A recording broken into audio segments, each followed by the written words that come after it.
அன்பு வணக்கங்க. நான் நீண்ட நாட்களுக்கு பிறகு ஒரு படம் இயக்கி நடிச்சிருக்கேன். அந்த படத்து பேர் வந்து கவுண்டம்பாளையம். ஸோ இந்த படம் வந்து முழுக்க முழுக்க கோவை பகுதியிலே எடுக்கப்பட்டது. அதனால இந்த கொங்கு மண்டலம், அது மட்டும் இல்லை, குறிப்பாக கோவையினுடைய காவல் தெய்வமாக மதிக்கிற அம்மன் கோணியம்மங்கிட்ட வந்து மனசார வேண்டிக்கிட்டு இந்த படத்தினுடைய ரிலீஸ் தேதியை அறிவிக்கிறேன். வர்ற ஜூலை 15 இந்த படம் ரிலீஸ் ஆகும். ரொம்ப ஒரு நல்ல படம். வணிக ரீதியாக எத்தனையோ படங்கள் ரிலீஸ் ஆனால் கூட இந்த படத்தில் எனக்கு எடுக்கிறப்ப ஒரு பெரிய எனக்கு ஒரு சந்தோஷம் இருக்குது. என்னென்னா, இது ஒரு பெற்றோர்களுக்காக, ஒரு பெண் பிள்ளைகளுக்காக, அதுவும் நாடக காதலை மையப்படுத்தி எடுக்கப்பட்ட இந்த படம் கட்டாயமாக அது மக்களுக்கு ஒரு விழிப்புணர்வு படமாக இருக்கணுங்கிறதுக்காக இந்த படத்தை நான் இன்னைக்கு அம்மன் காலடியில் சமர்ப்பித்து அது உங்களுக்கு சொல்கிறேன். ஜூலை 5ஆம் தேதி இந்த படம் வந்து ரிலீஸ் ஆகும். தமிழகம் எங்கும் ஜூலை 5ஆம் தேதி ரிலீஸ் ஆகும். கட்டாயமாக நீங்கள் இந்த படங்களுக்கு, இதை போன்ற ஒரு நல்ல படங்களுக்கு நீங்கள் பேராதரவு கொடுக்கணும். என்னென்னா, இதில் பெரிய உச்சபட்ச நட்சத்திரங்கள்லாம் பெருசாக இல்லாட்டி கூட ஒரு தாய்மார்களுடைய கண்ணீர் இந்த படத்தில் இருக்குது. ஒரு பெத்தவங்களுடைய கண்ணீர் இந்த படத்தில் இருக்குது. ஒரு படிக்கிற பிள்ளைகளுடைய எதிர்காலம் இந்த படத்தில் இருக்குது. இந்த படத்தில் இதுதான் பெரிய ஸ்டார்னு நான் சொல்லுவேன். அதனால் தயவுசெய்து தமிழக மக்கள் நீங்கள் எல்லாரும் இந்த படத்துக்கு வந்து ஆதரவு கொடுக்கணும். கட்டாயமாக மனமாற வேண்டிக்கிறேன். அதுதான் இன்றைக்கான சிறப்பு நிகழ்ச்சி. என்ன கதை? இது வந்து ஒரு நாடக காதல் கதை. இன்னைக்கு உங்களுக்கு தெரிஞ்ச விஷயம்தான். இன்னைக்கு நீங்கள் தினந்தோறும் பார்க்கலாம். பெண்கள் படிக்க போகிற காலத்துலேயும் சரி, ஒரு பெண் பிள்ளையை இன்னைக்கு வளர்த்து அந்த பெண் பிள்ளையை பள்ளிக்கூடத்துக்கு அனுப்பிச்சு திருப்பி கூப்பிட்றதுங்கிறது பெரிய கஷ்டம் இன்னைக்கு. ஸோ இந்த பெண் பிள்ளைகளை பாதுகாப்புக்கு மையப்படுத்தி பெண் பிள்ளைகளுக்கு நடக்கிற அவலங்களை முன்னிறுத்தி தான் இந்த படம் எடுத்திருக்கோம். இது நாடக காதல், முக்கியமாக நாடக காதலை விழிப்புணர்வு போடுறது. என்ன இப்படி கேட்டீங்க? நாடக காதல்ங்கிறது பணக்கார பிள்ளைங்களை குறி வச்சு தாக்குறது, சரிங்களா? இன்னைக்கு காதலை நீங்க தினந்தோறும் பாக்குறீங்க. நான் நேற்று கூட ஒரு சம்பவம் நடந்தது. போன வாரம் பாருங்க, நெல்லையில ஒரு சம்பவம் நடந்தது. எவ்வளவு ஒரு பெரிய கஷ்டம். ஒரு பெண்ணுங்கிறதுக்கு எல்லாத்துக்குமே ஒரு யாரையும் காதலிக்கிறதுக்கு எந்த பெற்றோரும் எதிரி கிடையாது. ஆனா தன் காதலிக்கிற மகள் வந்து சரியான பாதையை தேர்ந்தெடுக்கிறாளா இல்லையாங்கிறதா எல்லா பெற்றவங்களுடைய கவலையும். ஏன்னா இன்னைக்கு பல இடங்கள்ல நீங்க பார்க்கலாம், வரதட்சணை கொடுமை, தற்கொலை பண்ணிக்கிறது, ஒரு சுயமரியாதை கல்யாணம்ன்ற பேர்ல இப்ப கூட நீங்க நெல்லையில பாத்தீங்கன்னா பாவம் அந்த ஒரு பெண் பிள்ளையை கொண்டு போய் 3 நாள் உள்ள வச்சுக்கிட்டு அவங்க அந்த எல்லாரும் சேர்ந்து சுயமரியாதை திருமணம் பண்றாங்க. இந்த சுயமரியாதை திருமணம் பண்றவங்களுக்கெல்லாம் எனக்கு உண்மையாவே ஒரு மனசு வருத்தம் என்னன்னா, எல்லாரும் சேர்ந்து அந்த மன்றத்தை அடிச்சு உடைச்சு பெரிய கலாட்டா நடந்தது நீங்க எல்லாம் பார்த்துருப்பீங்க.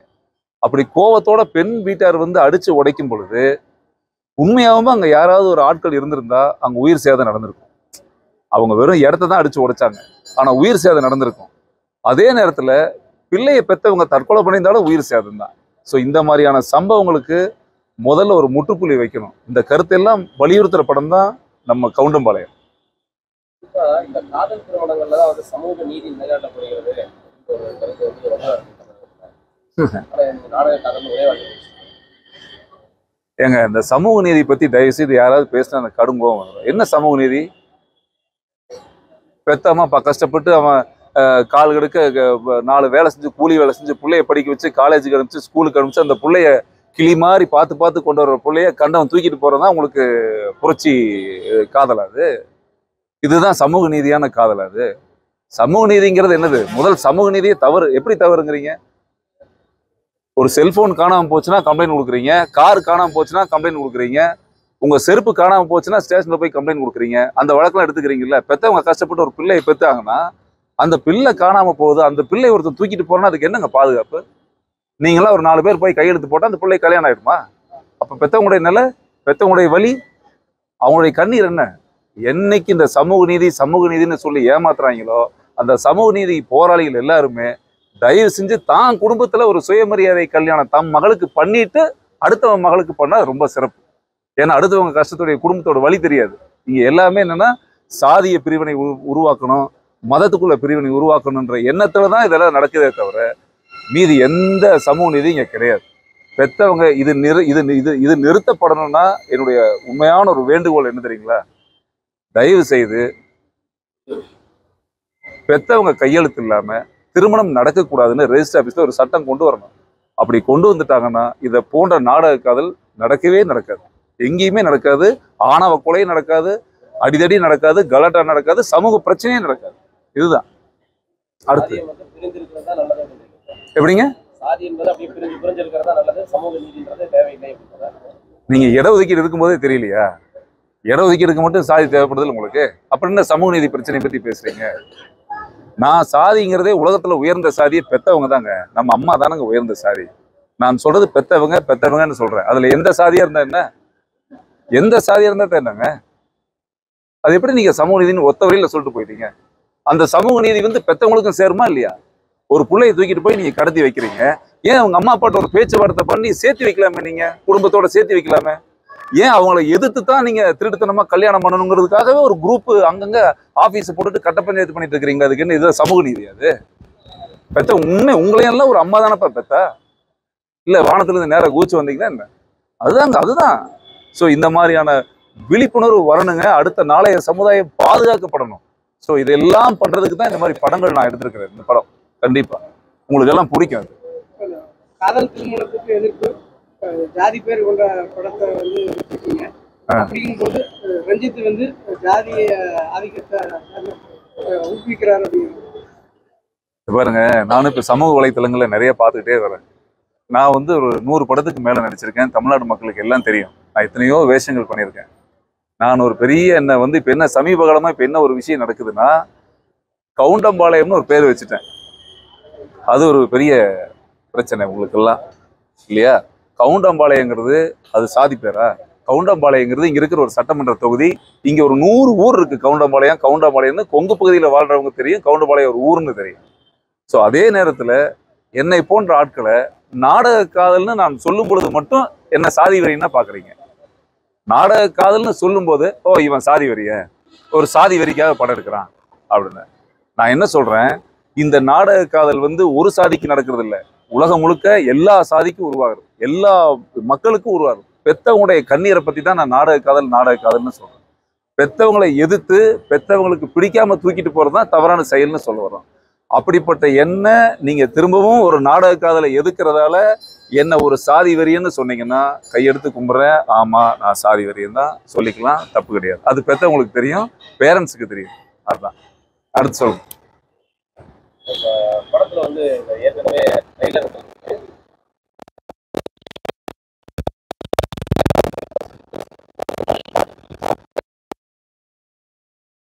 நான் மாட்டுக்கு இருக்குன்னு வளர்ந்தவன்டா இதெல்லாம் ட்ரெய்லர்ல இருந்தது இல்லையா? ஆமா. உங்களுடைய கருத்துக்கும் அதுக்கும் பார்க்கும்போது பாருங்க, முதல்ல ஒண்ணு தெரிஞ்சுக்கங்க. நம்ம மாடுங்கிறது என்ன? நம்ம வயக்காட்டுல எங்க அப்பாவோ தாத்தாவோ இல்ல ஊர் பக்கத்துலயோ விவசாயிகள் ஏர் உழுகும் போது காளைகள் கூட ஏர் கலப்பையா கால் கெடுக்க காளைகளும் சேர்ந்து உழைச்சதுனால நம்ம காளைய நம்ம அப்பான்னு நினைக்கிறோம். அதே போல குழந்தைகளுக்கும் சரி இதுக்கும் சரி பால் கொடுக்கறதுனால பசுமாட்டை நாம ஒரு மாற்று தாயாக அம்மான்னு நினைக்கிறோம். அதனால நம்ம எல்லாரும் கையெடுத்து வணங்குறோம் இல்லையா? அதுக்காக தான் தமிழக அரசு தமிழர் பண்பாடுன்னு கருதி உழவர் திருநாள்னு வச்சிருக்காங்களா இல்லையா? மாட்டு பொங்கல்னு வச்சிருக்காங்களா இல்லையா? வருஷத்துக்கு ஒரு முறை மாட்டு பொங்கலுக்காக விடுமுறை இருக்கா இல்லையா? உழவர் திருநாள் இருக்கா இல்லையா? அப்ப தமிழக அரசே கொண்டாடுது. எதனால? இது தமிழர் பண்பாடுங்கிறதுனால இல்லைங்களா? எங்கேயாவது பன்னி பொங்கல் இருக்குதா? எங்கேயாவது நாய் பொங்கல் இருக்குதா? எங்கேயாவது நரி பொங்கல் கொண்டாடுறாங்களா? எங்கேயாவது காக்கா பொங்கல் வைக்கிறாங்களா? மாட்டு பொங்கல் தானே வைக்கிறான். அதுக்கு தான் அரசாங்கம் விடுமுறை விடுது.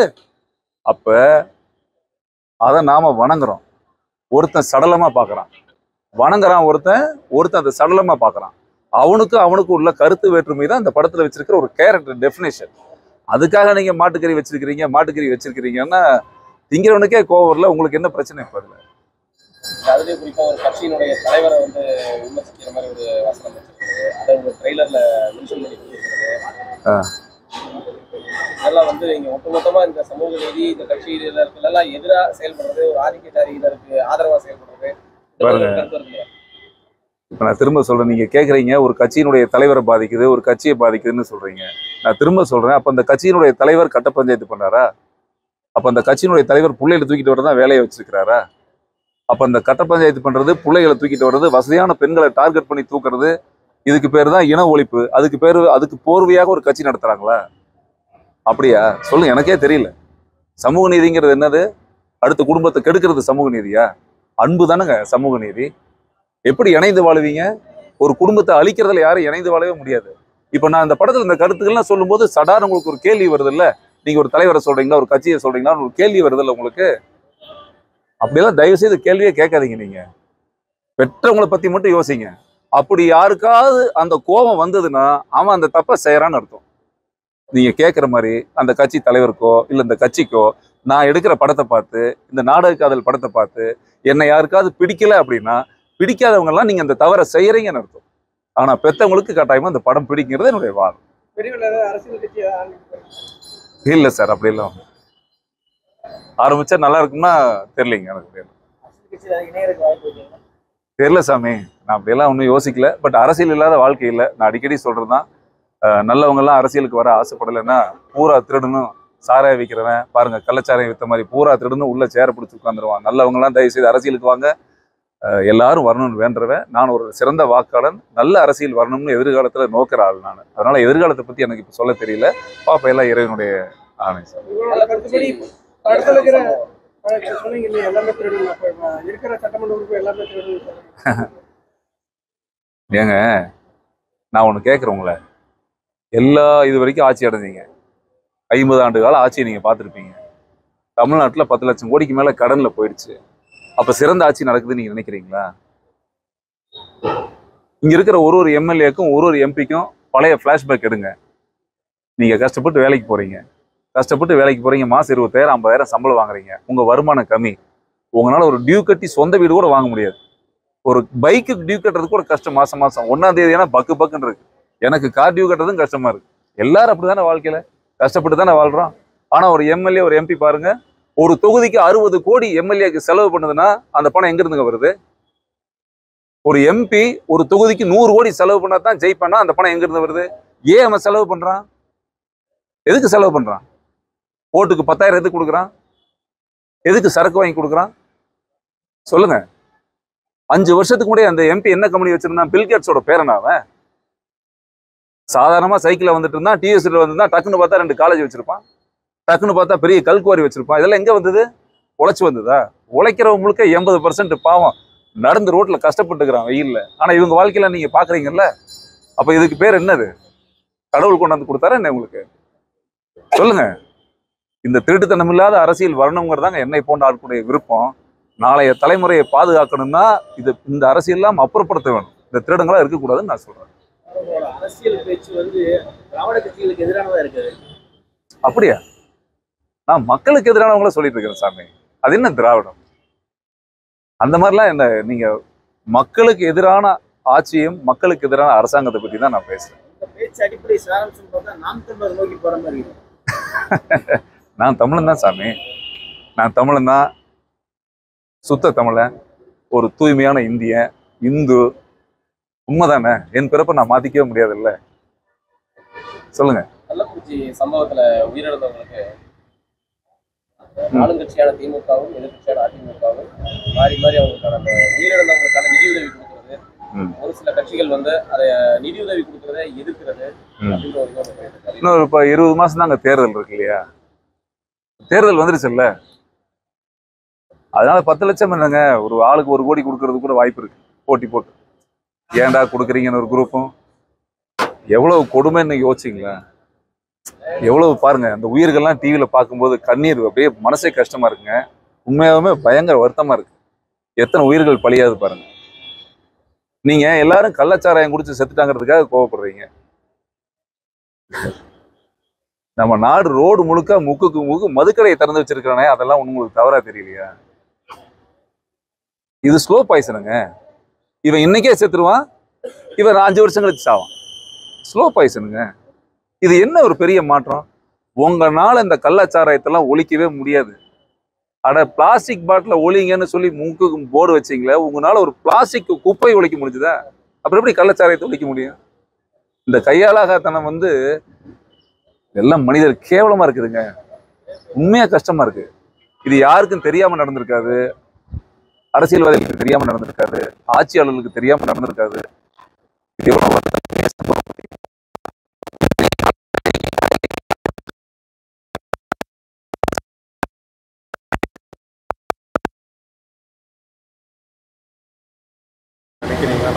எப்படி சாமி?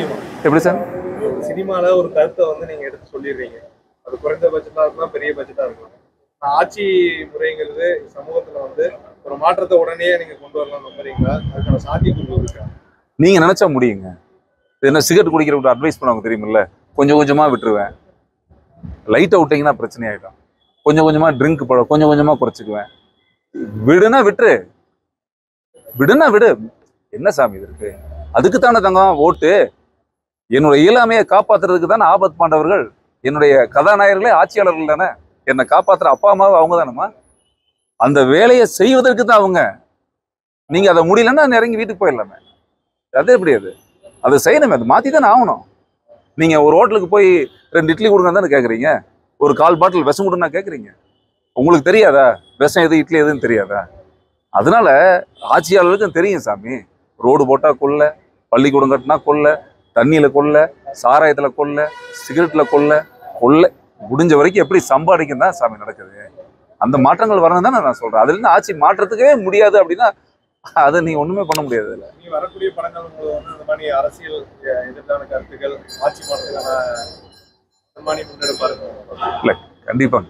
நம்ம ஒரு படம் எடுக்கிறோம், நம்ம பொழுதுபோக்குறதுக்கு சினிமா வர்றதுங்கிறது ஒரு கான்செப்ட் இருக்கு. இருந்தாலும் நம்மளால முடிந்த வரைக்கும் ஏதாவது ஒரு கருத்துக்களை ஏதாவது ஒரு ரூபத்துல ஒரு நல்ல விஷயங்களை மக்கள் மனசுக்கு கொண்டு போய் சேர்க்கறது நம்முடைய கடமை இல்லையா?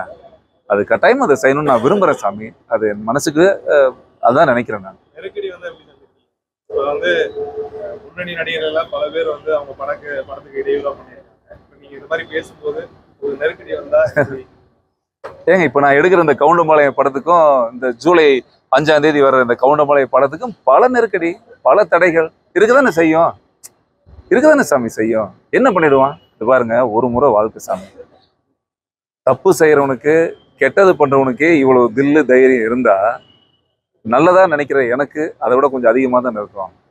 ஸோ அது நமக்கு எதுக்கு பயந்துக்கணும்? நம்ம நேர்மை தான் நம்மளுடைய ஆயுதம். மக்களை நம்பி போறோம், நல்லது செய்வோம், நல்லதே நடக்குன்னு நம்புறேன். நான் எதுக்கும் பயப்பட மாட்டேன் சார். தமிழகத்தில் இருக்கிற எல்லா கட்சியும் ஊழல் கட்சி, எல்லா கட்சி தான் நல்ல கட்சி அமையணுங்க. ஒரு கட்சி அமையும், கண்டிப்பா எதிர்காலத்துல பெரிய மாற்றங்கள் வரும் சாமி. அப்படியெல்லாம் பேர் வைக்கல சாமி. நாளைக்கு நீங்க கூட ஒரு கட்சி ஆரம்பிச்சு உங்களுக்கு ஒரு கோவம் வரும் இல்லையா?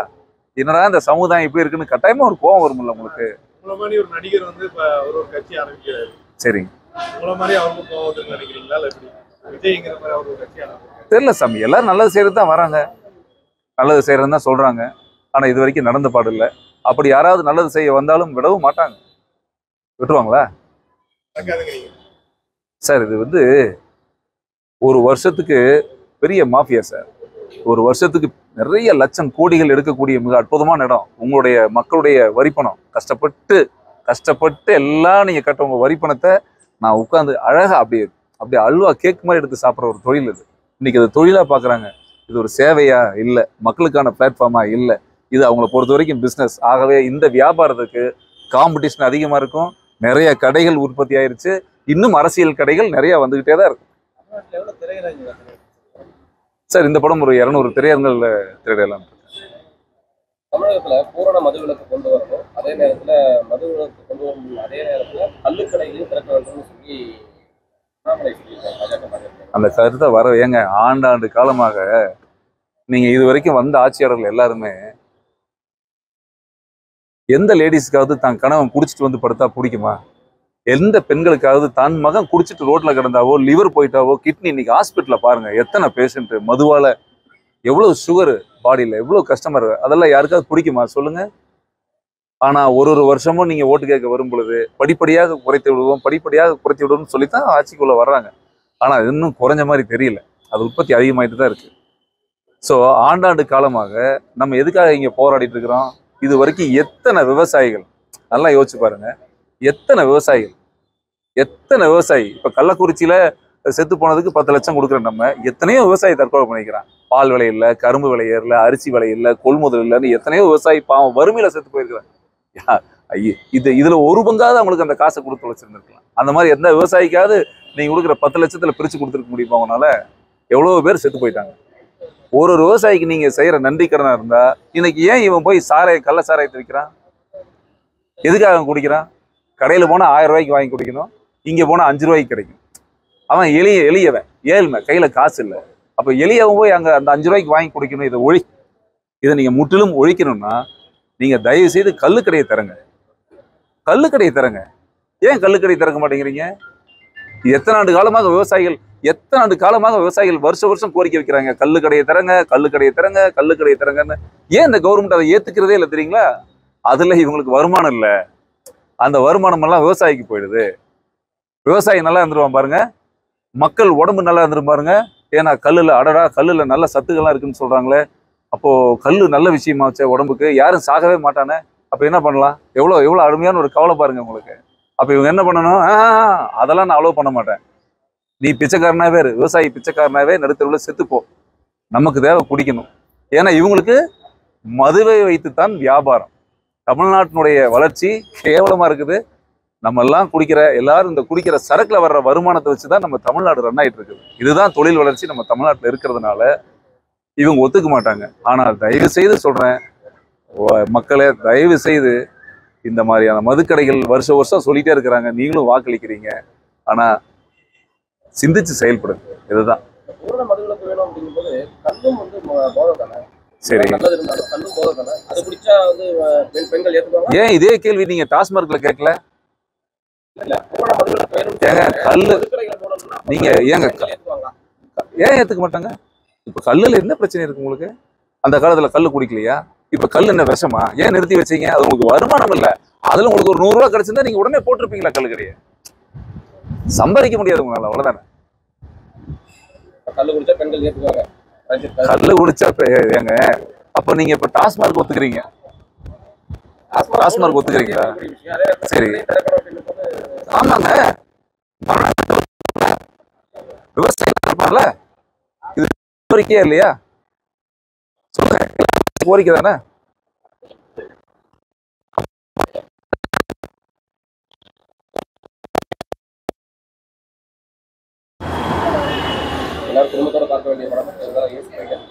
அதான் நானும் நீண்ட கால போராட்டம் பண்ணி சென்சார்ல, நான் யாரையும் தவறாக சொல்ல விரும்பல. ஏன்னா ஒரு படம் சென்சார் ஆனதுக்கப்புறம் நம்ம அதை ஏற்றுக்கிட்டு தான் ஆகணும். பல போராட்டங்கள், பல பிரச்சனை இருந்தது இந்த படத்தில். இந்த படம் ஆபாச காட்சியில் எங்கேயுமே இருக்காது. தயவுசெய்து நீங்கள் தேட்டருக்கு வந்து பார்க்கலாம். இது நல்ல படம், நேர்மையான கருத்துக்களை சொல்லியிருக்கிறேன். ஆனால் இந்த படத்தில் நாடக காதலை ஒட்டி வரக்கூடிய சமுதாய கருத்துக்களோ சமுதாயம் சார்ந்த விஷயங்களோ ஆழமாக சொன்னதுனால அறிவு சார்ந்தவங்க இந்த படத்தை பார்க்கணும்னு நினைச்சாங்களோ என்னமோ தெரியல, நம்ம படத்துக்கு சர்டிஃபிகேட் கொடுத்துருக்குறாங்க. இருந்தாலும் இந்த படம் வெற்றி அடையணும், மக்களை நம்பி நம்ம வரோம்.